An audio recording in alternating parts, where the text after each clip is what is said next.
ask, why should I spend money buying this record when the artists themselves are so wealthy? Well, I mean, couldn't the question be asked, why should I spend money on a new car when those guys are so rich? That's the mindset of any thief. Like, you try to find that one song that you can't find anywhere, even though you look all over at the normal means. That's when I think it's okay, because you can't find it any other way. I think that part of it's habit. I think part of when you're raised, with something that is so immediate and so in front of you, the natural thing, and it's something you want, the natural thing to do is to take it. Typically, most people don't want to think of themselves as thieves. So they will, if they are stealing, they'll devise interesting rationalizations to ameliorate their sense of guilt. Musicians already have like millions and millions of dollars. I think cutting them out of like a few dollars of music wouldn't like matter that much. You always hear people saying, well, we can steal from the recording artists because they're rich anyway and they're not going to miss it. People have this idea of everybody in the music business as being this huge mogul, watching Cribs on MTV, and the fact is, most songwriters don't live like that. Well, certainly the record companies have been the quickest, biggest losers. Record companies are dying.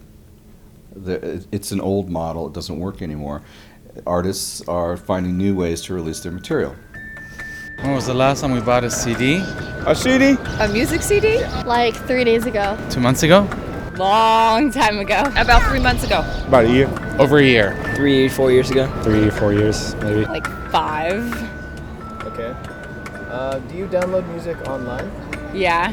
Yeah. Yes. Yes. Yeah. Yes, we do. I caught my own 16-year-old son watching a movie that was offered for free on bootleg sites.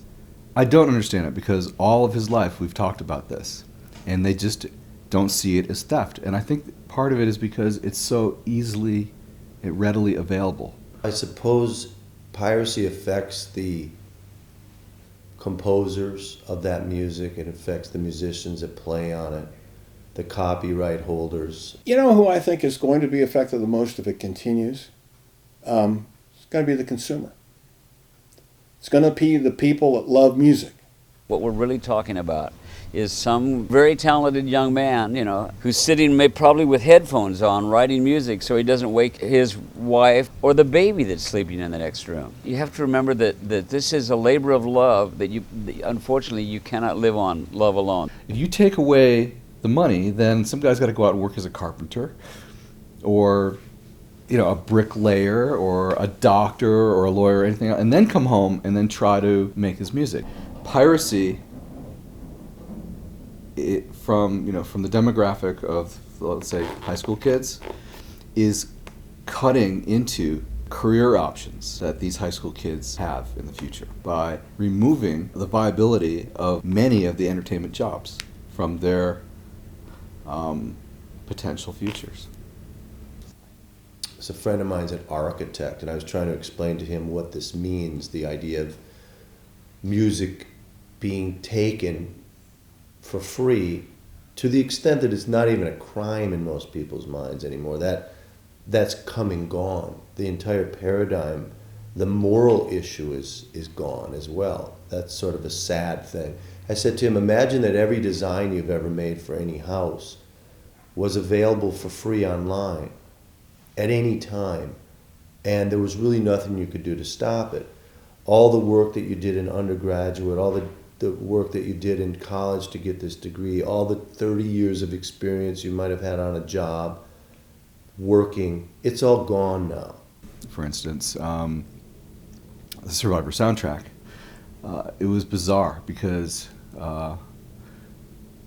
somebody went on a download site within a week and found there are over 500,000 downloads available, and that on those downloading sites, that represents computers. There were 500,000 computers that had the Survivor theme on there within a week. Now, in the U.S., 500,000 records is a gold record. So, I don't have my gold record. A really stunning thing that got me was a guy that used to run a thing called Grokster. And I met him at some convention someplace. And I said, hey, how come you're not paying? He said, I'm not ever going to pay you a dime. And he walked away. Incidentally, I don't love the phrase piracy. It's got that kind of let's swing, let's board that ship with a bunch of ropes and swords sort of image. Piracy. It's not piracy. It's stealing. It's stealing, and I think that when you give it that sort of Errol Flynn swashbuckler thing of piracy, you do it a disservice, because the fact is, it's like the guy who's sneaking in the back of a liquor store to steal a bottle of booze. That's kind of slimy.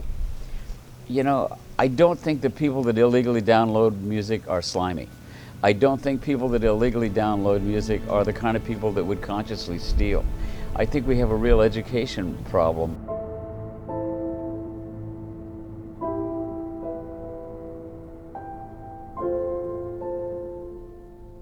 The people that can create music, that can touch people's lives, are very special people. They really are. It's difficult to write a song. I wrote 1,000 songs. I only had one hit. And a lot of songwriters that write songs write it professionally. They get up in the morning and they go to work and they write music, and most of the stuff that they write never gets recorded. If we evolve into a world where music is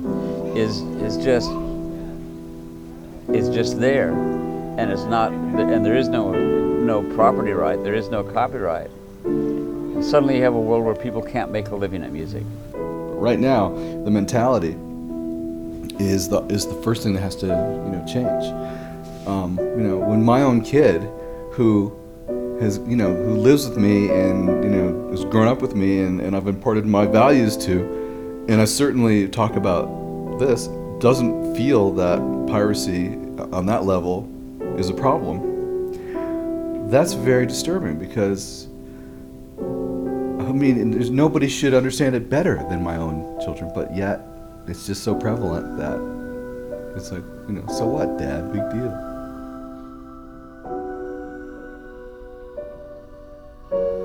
I see many silver linings, but I don't see that that's reversible, that people are going to start paying for music. They're feeling like music is air, and they're breathing freely, and the music is available in their bedrooms for free. People that are incredible musicians are really special. They've taken years to get as good at what they do as they have become. People that are blessed with great singing voices, for instance. That's, they train them, but they're unusual, because I really believe that they get those voices from someplace that, that we have no control over. And so they deserve, everybody who is involved in the making of music deserves to get paid for what they do, because they love what they do. You love what they do. And everybody should be happy.